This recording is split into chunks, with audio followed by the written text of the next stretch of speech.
ګرانو کتونکو دغه وړوکی اختر په موقع شیرپو خان هم موجود دی، سکندر حیات خان شیرپو خان خپل هم موجود دی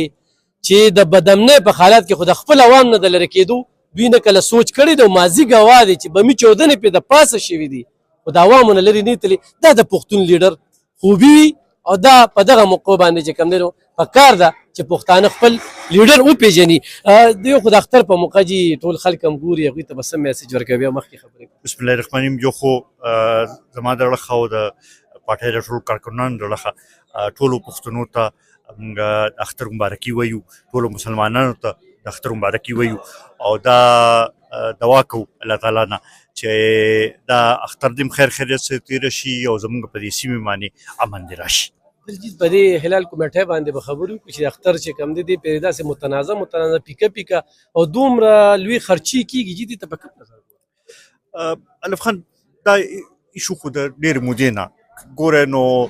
د څو کالو نه دا یو سلسله را روانه ده. دې ځل خو زه دا یو دغه وشو چې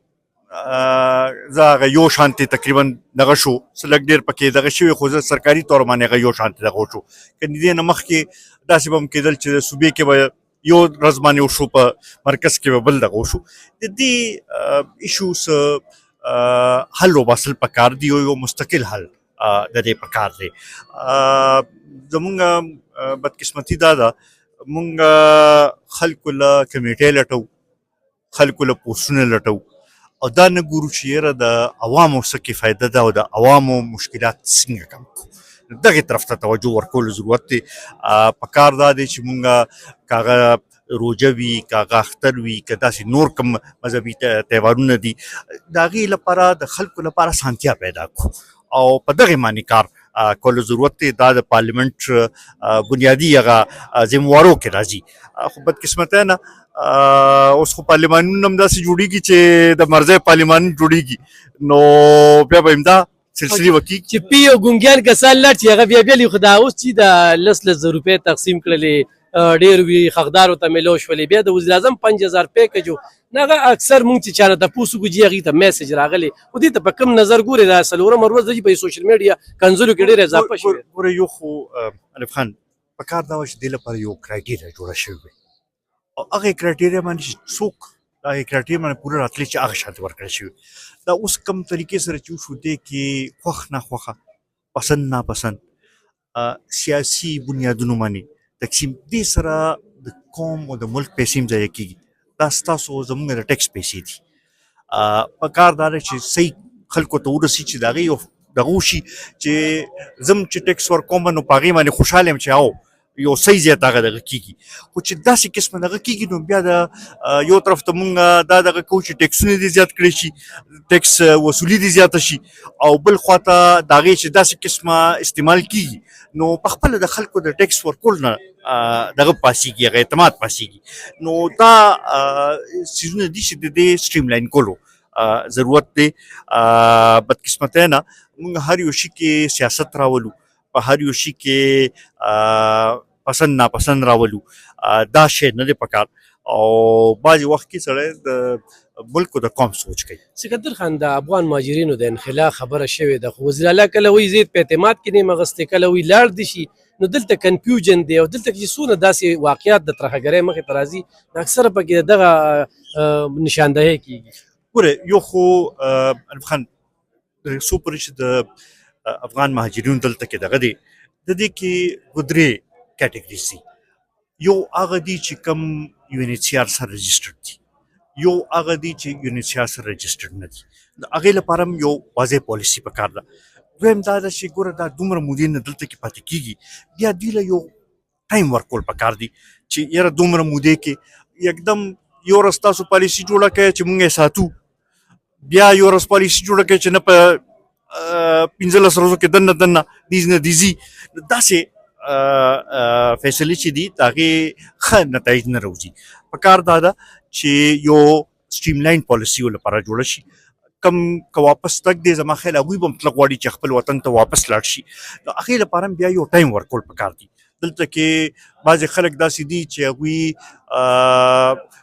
20 کاله 30 کاله دلته کې تېر کړل، بعضې خلک داسې دي چې هغه دلته پیدا هم شو دې لپاره یو واضح یو پالیسي او یو دغه پکار دی او بیا هغه شانتي یو طریقې کار دغه کول پکار دی زما خیال دی چې په دې کې د یو ان سی آر لاندې پکار دادا چې افغان حکومت هم په اعتماد کې واګشتلی شي چې هغوی ملته کې تیاری شروع کی چې دوی واپس ځي چې دوی لپاره هلته کې په صحیح طریقې سره بندوبست وشي نو یو طریقې لاندې چې وشي نو د هغې به بهتر نتایج روزي څو پورې چې د ترهګرۍ خبره ده یا د ټیرریزم خبره ده نو دې لپاره یو خو پکار دا چې مستقل بنیادونو باندې پالیسیز پکار دي نېشنل اکشن پلان جوړ شو عمل پې ونه شو اوس هم پکار دا چې د هغې یو ریویو شي وکتلی شي چې کوم ځای کې په هغې باندې عمل نه دی شوی چې هغه حصو باندې عمل وشي کم کې اپډیټ کولو ضرورت دی چې هغه اپډیټ کړی شي او بیا د هغې لاندې یو مستقل دی لپاره کوشش کول پکار دي څه ته چې وایي پرو اکټیو رول د سټیټ هغه یو پرو اکټیو رول ادا کول پکار دي دا نه چې حکومت وده پروت وي چې واقعیت زیات شي شور جوړ شي نو بیا حکومت راویښ شي چې اوهو دا خو حالات خراب شو او حالات زمونږ د لاس نه ووتل دې لپاره کنټینیوس دغه پکار دی او هغه به هله کېږي چې په هغې کې د صوبایي حکومت مرکزي حکومت او کوم چې لا انفورسینګ ایجنسیز دي د دې ټولو مستقل په دې باندې نظر وي او دا هر وخت مونیټر کېږي سکندر خان لکه کوم الیکشن پلان کې کنه غرض د سلامتي کمیټې اجلاس نو چې دلته کې دا مشران دلته کې چې د دې ځای بشري چا سره ده هغوی پکې شرکت نه کوي دغه نه شرکت ته په کوم نظر ګورې ګوره زه خو دا هم ګڼم چې دا ډېر زیات ځای دی ځکه چې دا داسې بعضې داسې ایشوز وي چې هغه د هغه څه ته چې وایي چې ابف پالیټکس هغه پکار دي هغې کې د ملک سوچ کول پکار دي د قوم سوچ کول پکار دي دې وخت سره بلوچستان او زموږ صوبې کې دا ایشو چې دا ډېره اهم ده روزانه په بنیاد باندې دلته کې واقعیات کېږي لګیا دي روزانه په بنیاد باندې زموږ پولیس زموږ نور لا انفورسینګ ایجنسیز د هغوی شهادتونه کېږي لګیا دي عام خلک چې دی د هغوی وینه تویږي لګیا ده نو په کار دا دی چې موږ دغې ته وګورو دې وخت کې خپل سیاست چې دی خپل سیاسي مقاصد چې دي هغه رستو کول پکار دي او د قوم مفادات ته کتل پکار دي سکندر خان بلوچستان تاسو ذکر وکړو دا کوم خلک چې راپاڅېدلي هغې سردارانو خوړلې دي وفاق یې خوړلې دي دا دوی چې کومې غوښتنې کوي یا د په کوم انداز کې لګیا دي نو د په ټرین باندې حمله وشي د هغې مذمت نشته دلته واقعیات وشي د هغې مذمت نشته ګوره الف خان دې نه انکار نشته چې ورکوټي صوبو سره زیاتیات شوي دي که هغه زموږ صوبه ده که هغه بلوچستان دی انګریز خو لاړ خو هغه مینټالیټي چې ده که نه د امپیریل فورسز والا کومه مینټالیټي دغه هغه همغه شانتې پاتې ده هغه شی به ختمول غواړي څو پورې چې مونږ دا ملک په طور یو وفاق هم نه ګڼلی په دې کې هم ټولو قومونو له د فیصله سازۍ کې خپل حق هم نه ورکړی هغوی له هم هغه موقع نه ورکړی زما خیال مسلې به حل کېږي نه زیاتیات شوي دي هغه منل پکار دي او پکار دا دی چې د هغې اډرس کول لپاره دغه وشي کوششونه وشي دغې سره سره دا کوم بعضې قوتونو چې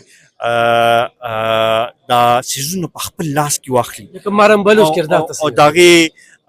د وجې نه لکه عام خلکو ته نقصان رسي د هغې لکه د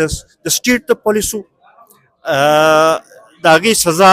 عام خلکو له نه دي ورکول پکار په دغې معنې دغه کول پکار دي دې کې بعضې سیاسي قوتونه چې دي هغوی بعضې وخت کې داسې دغه جوړ شي چې هغوی علاقار جوړ شي هغه نه دي جوړېدل پکار دې ته د قوم مفادات د ملک مفادات هغې په نظر کې کتل پکار دي او بیا د هغې یو حل وباسل پکار دي څو پورې چې تاسو مارم بلوچ خبره وکړه ګورئ که څه کیس وي څه دوی سره څه ایویډنس وي نو پکار چې هغه کیس رجسټر شي او د هغې د پوره تحقیقات او د هغې یو سلسله دغه شي خو چې دغه نه سیاسي بنیادونو باندې یو زنانه نیول او بیا هغه دغه کول زما خیال دا زیاتې دی هغه لحاظ سره دې وخت سره که سټیټ سره بعضې داسې دغه وي ایویډنس وي پکار چې هغه مخامخ راولي او د هغې اوپن ټرایل دې وشي او چې څه عدالت فیصلو کی په هغې باندې زما خل ټول په عمل خو وکړي. سکندر خان په بیانونو کې ډېر زیات تضادات دي هغه چې کومې خبرې کوي بیا په پنجاب کې سبق وي یورپي ممالکو ته هغه چې کم دي نو د هغې تګ راتګ دی پلار یې خپله په ترهګرۍ کې چې کم دي نو ککړ لاړه دغه نه بل ګوره بدقسمتۍ نه چې دی که نه ګوره سټیټ ته چې کوم کردار ادا کول پکار دی که نه ټیک د ماضي کې غلطۍ شوي دي اوس د هغې ازاله پکار ده دی په ځای چې سټیټ د هغې پالیسو دفاع شروع کړي نو هغه سره هغه نورم څیزونه دغه کېږي پکار دی چې سټیټ د خپل کردار ادا کول شروع کړي او کم خلک چې په دې کې نیگیټیو رول پلی کوي نو هغه بیا ایکسپوز کول پکار دي چې خلکو ته مخامخ شي او واضح یو کردار د هغې راښکاره شي. یو چې د اختر مینګل حوالې سره که نه چې لکه د هغه د 2020 اساسي وګورو بیا د 24 او د 25 وګورو په دې سوشل میډیا باندې په دې لږ وخت کې چې لاړه موږ د بلوچستان نه حق خو صرف ده یوازې وخوړه لکه نور دې الف خان یو خو سوشل میډیا باندې ډېر څیزونه داسې چلي چې لکه څو پورې چې تحقیق یې نه شوی که نه نو په هغې باندې دغه رد عمل نه دي ورکول پکار. زه اختر منګل صاحب ته په دې حوالې سره د قدر په نظر سره ګورم چې یو سیاسي رهنما دی یو پارټۍ مشر دی یو وخت کې د صوبې وزیر اعلی پاتې شوی دی د قومي اسمبلی ممبر دی دې وخت کې نو هغې یو ریسپیکټ ورته پوره یو دغه ملاوېدل پکار دي. نور چې کوم د سیاسي خلکو کردار وي د هغې فیصله عوام سره دغه ده. سکندر خان د اخیرنۍ پوښتنه اپریشن لکه هلته کې چې کوم بیلې تنظیم دی که نه دلته کې چې دا کوم صورت خال روان دي نو آیا دې خلاف کوټلي ګامونه دا نور خو په خبرو نه کېږي دا دوی چې په ګوره دې کې الف خان دوه څیزونه به لږ دغه کوو یو بایفرکیشن مې دا کول غواړي چې دلته کې چې کوم سچویشن دی او د بلوچستان په سچویشن کې لږ ډېر فرق دی د هغې لپاره بېله بېله سټراټجي او د هغې هغه کوم حالات چې دي د هغې مطابق یو پلان جوړول هغه ضرورت دی. دا دواړه یو ځای یو شانتې کلب کول هغه شانتې به هم مسلې حل نه وي. د دې کوم ځای کې چې اډمنسټریټیو سټیپس اوچتول دي هغه اډمنسټریټیو سټیپس اوچتول پکار دي کوم ځای کې چې سیاسي طور باندې د دې ډیل کول پکار دي هغه سیاسي سټیپس هم لکه یو کمپریهنسیو پلان چې څه ته وایي که نه هغه جوړول پکار دي او بیا د دې حل وباسل پکار دي. زموږ صوبې کې اوس دې وخت کې که ته وګورې نو زما خیال 75% صوبه داسې ده چې هغه نایب کې د حکومتي ریټ نشته. جنوبي اضلاع ملکن ډیویژن دې کې او بیا خاص کر د مرج ډسټرکټس دا داسې دي چې دې کې د مازدیګر نه پسته چې دی که نه د حکومت او د عملداري پاتې نشي نو دې لپاره اقدامات اوچتولو ضرورت دی. یو ځای کې چې صوبایي حکومت په خپل نوټیفیکیشنز وکړي چې یاره سرکاري افسران د خپل خیال ساتي نو هلته به د عوامو بیا څوک تپوس کوي. اصل خبره دا ده چې پکار شي د عوامو دغه مونږ وګورو او د هغوی تحفظ لپاره چې دی پالیسیز مونږ جوړ کړو. ډېره زیاته مننه ګرانو کتونکو سکندر خان سره ډېرې خبرې کېږي خو ډېر زیات رش دی.